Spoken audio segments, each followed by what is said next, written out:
আপনারা হয়তো আজ পর্যন্ত অনেক সিরিয়াল কিলারের কথা শুনেছেন বা অনেক সিরিয়াল কিলারের কথা জানেন, কিন্তু আজকে আমি এমন একটা সিরিয়াল কিলারের কথা বলবো যেখানে এতটা মানসিক বিকৃতি ছিল যে মানুষদের খুন করে তাদের শরীরে ছোট ছোট টুকরো করে তাদের শরীরের মাংস দিয়ে আচার তৈরি করতো। হ্যাঁ গাইস, সত্যিকারের খাবার আচার। এবং তারই পাশাপাশি ওই লোকদের শরীরের চামড়া শুকিয়ে চামড়ার বিভিন্ন জিনিস তৈরি করতো এবং ওই এলাকার বাজারে বিভিন্ন মানুষের কাছে চামড়া জিনিস বলে বিক্রি করে দিত। তারই পাশাপাশি এই ভিডিওতে আমি প্রাচীনকালে দেওয়া এমন কিছু শাস্তির কথা বলবো যেগুলো আপনাদের শুনলে আপনাদের শরীরের পশম দাঁড়িয়ে যাবে এবং শরীর থেকে ঘাম ছোটা শুরু করবে। হ্যাঁ গাইস, প্রাচীনকালে এনশিয়েন্ট যুগে এমনই অনেক ধরনের শাস্তি, ভয়ানক শাস্তি দেওয়া হতো বিভিন্ন অপরাধের কারণে, যেগুলো আপনারাও শুনলে আপনারা অবাক হয়ে যাবেন। তো গাইস, চলেন কথা না বলে ভিডিওটা শুরু করা যাক। এবং ভিডিও শুরু করার আগে আমি অবশ্যই আপনাদেরকে বলবো, যারা এরকম ঐতিহাসিক, রহস্যজনক, ভয়ানক ঘটনা শুনতে পছন্দ করেন তারা কিন্তু অবশ্যই আমার প্রফেসর অব হিস্ট্রি চ্যানেলটাকে সাবস্ক্রাইব করে রাখবেন। পোল্যান্ডে একটা লোক থাকতো যার নাম ছিল কার্ল ডেঙ্কে, এবং ওইখানে লোকজন তাকে ভালোবেসে ফাদার ডেঙ্কেও বলতো। তো ফাদার ডেঙ্কে বলার কারণটা হচ্ছে ওই কার্ল ডেঙ্কে যে ছিল সে ছিল মধ্যবিত্ত ফ্যামিলির একটা ছেলে, এবং সে কোনো নেশা করতো না, ইভেন উল্টাপাল্টা কোনো কাজকর্ম করতো না, প্লাস লোকজনদের অনেক বেশি সাহায্য করতো, ভিখারিদেরকে খাবার দিয়ে টাকা দিয়ে সাহায্য করতো, এবং যার কাছে থাকার কোনো জায়গা ছিল না তাদেরকেও থাকার ব্যবস্থা করে দিত, প্লাস যারা বেকার ছিল তাদেরকেও কর্মসংস্থানের ব্যবস্থা করে দিত।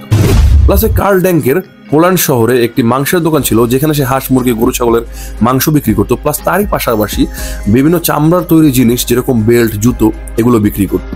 এই পর্যন্ত ফাদার ডেঙ্কের জীবন সবকিছু ঠিকঠাকই ছিল, কিন্তু হঠাৎই করে 21শে ডিসেম্বর 1924 সালে পুলিশের কাছে একটি ভিখারি পুরো শরীর রক্তে মাখা পুলিশের কাছে গিয়ে বলে যে আমাকে ওই ফাদার ডেঙ্কে খুন করার চেষ্টা করে এবং আমার উপরে হামলা করে।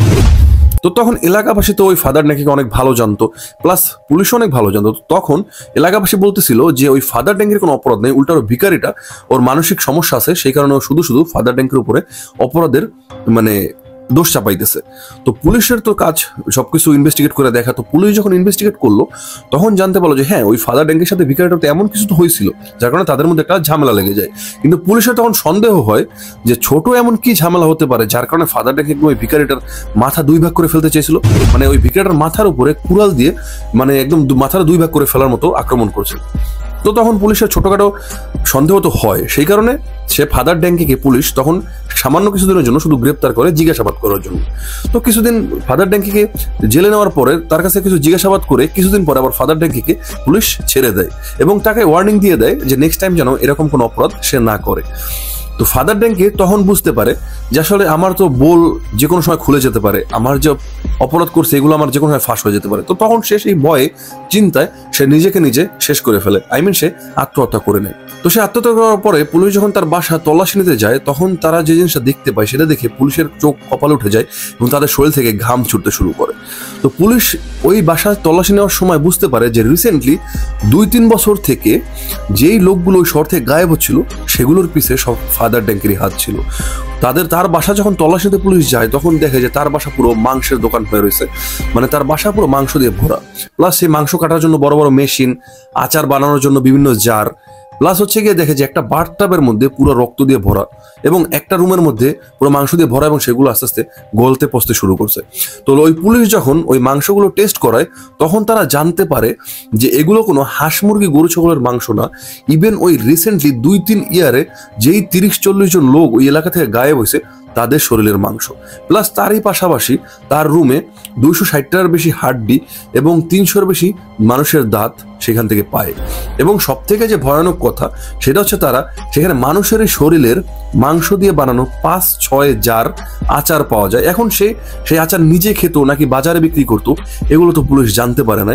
কিন্তু আপনি একটা জিনিস এখন চিন্তা করেন যে যেই লোককে তার এলাকাবাসী এত বেশি ভালো জানতো, প্লাস তাকে ফাদার ডেঙ্কে বলে জানতো, কিন্তু আসলে ফাদার ডেঙ্কে কত বড় একটা মানসিক বিকৃত সিরিয়াল কিলার ছিল, যেই কিনা ভালোর ছদ্মবেশে ওই শহরে ঘুরে বেড়াতো এবং মানুষদের গায়েব করে দিয়ে তাদেরকে অপহরণ করে তাদেরই মেরে তাদের শরীরের বিভিন্ন মাংস দিয়ে আচার তৈরি করতো, প্লাস তাদের শরীরের চামড়া দিয়ে বিভিন্ন ধরনের চামড়া জিনিস তৈরি করতো, বেল্ট, জুতো এইসব তৈরি করতো।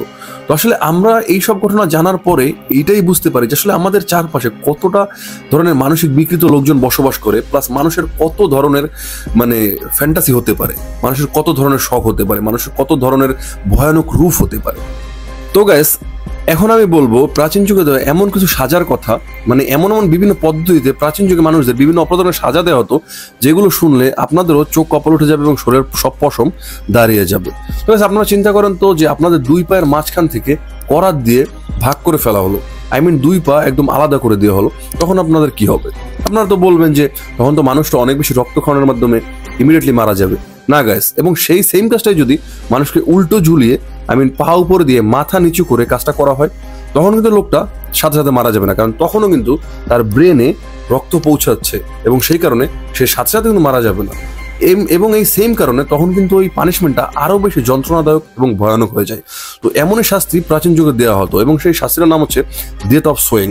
এবং এইটা তো শুধুমাত্র ট্রেইলার, এরপরে আরো কিছু শাস্তির কথা আমি বলবো যেটা শুনলে আপনারা অনেক বেশি মানে ভয় তো পাবেন, প্লাস আপনাদের মাথায় এইটা আসবে যে আসলে আগে কি ক্রিয়েটিভিটি ছিল যে আসলে এরকম শাস্তি মানুষের মাথায় আসতো কোথা থেকে। তো পরে যে শাস্তির কথা বলবো এটা হচ্ছে the head crusher. I mean এমন একটা মেটালের জিনিস থাকে, মেটালের টুপির মতো থাকে, যেটা হচ্ছে আপনার মাথার উপরে এবং নিচে স্ক্রুর মাধ্যমে পরানো হয় এবং সেইখানে একটা স্ক্রুর সাহায্যে ওই যে আপনার মেটালের যে কভারটা আপনার মাথায় পরানো হয় ওইটা আস্তে আস্তে টাইট করা হয় এবং ওইটা একসময় টাইট করতে করতে মাথায় এমনভাবে টাইট হয়ে লেগে যায় যেটার কারণে ওই যাকে শাস্তিটা দেওয়া হচ্ছে সে অনেক বেশি ব্যথা পাওয়া শুরু করে এবং পেইন ফিল করতে থাকে। কিন্তু ওই শাস্তিটা কিন্তু তখনই থেমে যায় না, ওই যে স্ক্রুর মাধ্যমে ওই মাথার উপরে যে টুপিটাকে আই মিন মেটালের যে টুপিটা পরানো হচ্ছে ওইটাকে যে টাইট করতে থাকে, ওইটা টাইট সেই পর্যন্ত করতে থাকে যতক্ষণ পর্যন্ত ওই লোকটার মাথা একদম ফুটে না যায়। আই মিন কখনো কখনো তাদের জিহ্বা বের হয়ে কেটে যাইতো, কখনো কখনো তাদের চোখ মাথা থেকে বের হয়ে আসতো, কখনো কখনো তাদের দাঁত এক ভেঙে এইখান থেকে ওইখান থেকে মানে উপরের দিকে ঢুকে যেত, নিচের দিকে ঢুকে যেত। তো এরকম জঘন্য এবং ভয়ানক যন্ত্রণাদায়ক শাস্তি আগের যুগে দেওয়া হতো। তো এগুলো আসলে শুধুমাত্র এগুলো কিন্তু আপনাদের প্রাইভেট অবস্থায় বা মানে কোনো বদ্ধ রুমের মধ্যে দেওয়া হতো না, এগুলো দেওয়া হতো একদম ওপেন প্লেসে দেওয়া হতো এবং এগুলো একমাত্র সেই কারণে দেওয়া হতো যে পরবর্তীতে ওই বাকি যাদের দেখানো হচ্ছে তারা যেন ভয়েও এই শাস্তির ভয়েও কখনো আর কোনো উল্টাপাল্টা কাজ না করে। এখন পরবর্তী শাস্তির কথা বলবো, এটা এমনই একটা যন্ত্র গাইস যেটা মানুষের শরীরের বিভিন্ন ফুটো দিয়ে ওইটা ঢুকিয়ে দেওয়া হতো এবং সেই ফুটোটা পুরো একদম খুলে দেওয়া হতো। আই মিন আপনাদেরকে একটু ডিটেলসে বুঝাই, ওই যন্ত্রের নাম হচ্ছে the choke pear. I mean ওটাকে দ্য পিয়ার অফ এঙ্গুইশও বলা হয়।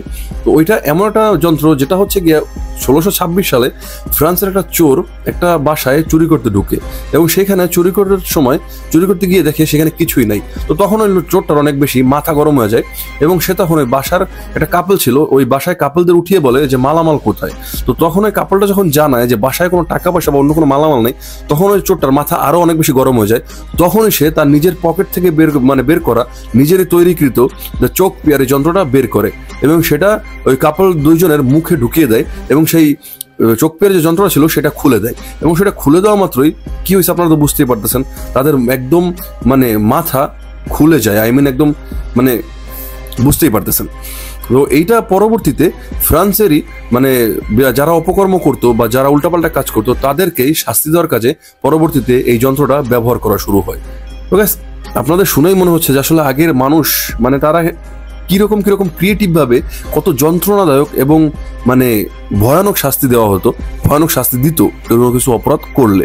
তো গাইস শেষে যে শাস্তিটার কথা বলবো এইটা মানে আমিও দেখার পরে বা শোনার পরে আমার মনে হচ্ছে আসলে এত কষ্ট করে মানুষদের এত ক্রিয়েটিভ ভাবে এত যন্ত্রণাদায়ক শাস্তি দেওয়া যায়। তো এই যে শাস্তির এটার নাম হচ্ছে দ্য ব্রেজেন বুল এবং এটা ফ্যালেরাস নামের এক রাজা তৈরি করছিল এবং এই যন্ত্রটা যে তৈরি করছে তার নাম ছিল প্যালিরাস। এবং আসলে এইটা একটা মেটালের সার থাকে, আই মিন একটা মেটালের সার বড় যার পেট একদম ফাঁকা এবং সেই পেটে ঢুকানোর জন্য একটা দরজা থাকে এবং সেখান থেকে যে অপরাধ করে সেই অপরাধীকে ওই সারের পেটে ঢুকিয়ে দেওয়া হয় এবং দরজা আটকিয়ে দেওয়া হয় এবং নিচ থেকে আগুন জ্বালিয়ে দেওয়া হয় অনেক তাপমাত্রায়। তো ওই লোকটা ভিতরে এক সময় ওই আগুনের কারণে গরম হতে হতে একদম ওইখানে গ্রিল চিকেনের মতো ওইখানে একদম সিদ্ধ হয়ে মানে রান্না হয়ে যায়। তো এবং ওই সব থেকে ভয়ানক যে বিষয়টা সেটা হচ্ছে ওই যে দ্য ব্রেজেন বুল শার্টটার মানে ওই যেটা দিয়ে এত ভয়ানক শাস্তি হতো ওইটার টেস্টিংও করা হয় প্যালিরাস নামের মানে আই মিন যে তৈরি করছে তাকে দিয়েই। তো ওই শার্টটার মধ্যে আরেকটা স্পেশাল জিনিস ছিল যেটা হচ্ছে ওই সারের পেটে ঢুকিয়ে যখন অপরাধীকে শাস্তি দেওয়া হয় তখন ওই অপরাধী যখন মানে কষ্টের বা পেইনের কারণে চিল্লাচিল্লি করে তখন মানে ওই সারের নাক এবং চোখ লাল হয়ে যেত এবং নাক মুখ দিয়ে সার চিল্লাচিল্লি করলে যেরকম সাউন্ড হতো ওরকম সাউন্ড বেরোতো। সো এই জিনিসটা টেস্ট করার জন্য ওই প্যালিরাস যে ওই রাজা মানে ওইটার মধ্যে ঢুকিয়ে তাকে দিয়েই মানে টেস্ট ড্রাইভ করিয়ে নেয় ভাই। মানে আসলে যে তৈরি করছে তাকে দিয়ে ওইটা টেস্ট করানো হয় যে আসলে এটা কাজ করতেছে কি করতেছে না। তো গাইস সকল শাস্তির কথা তো আর এক ভিডিওতে কভার আপ করা সম্ভব না, কিন্তু আমি পরবর্তীতে আপনারা যদি ইন্টারেস্টেড থাকেন তাহলে এরকম আরো অনেক ঐতিহাসিক, রহস্যজনক, ভয়ানক ভিডিও আমি আপনাদের জন্য পরবর্তীতে একটার পর একটা নিয়ে আসবো। তো সেই জন্য কিন্তু অবশ্যই গাইস আপনারা চ্যানেলটা সাবস্ক্রাইব করে রাখবেন এবং ভিডিওটা কিরকম লেগেছে অবশ্যই সেটা কিন্তু কমেন্ট বক্সে জানিয়ে দেবেন। সবাই ভালো থাকবেন, সুস্থ থাকবেন।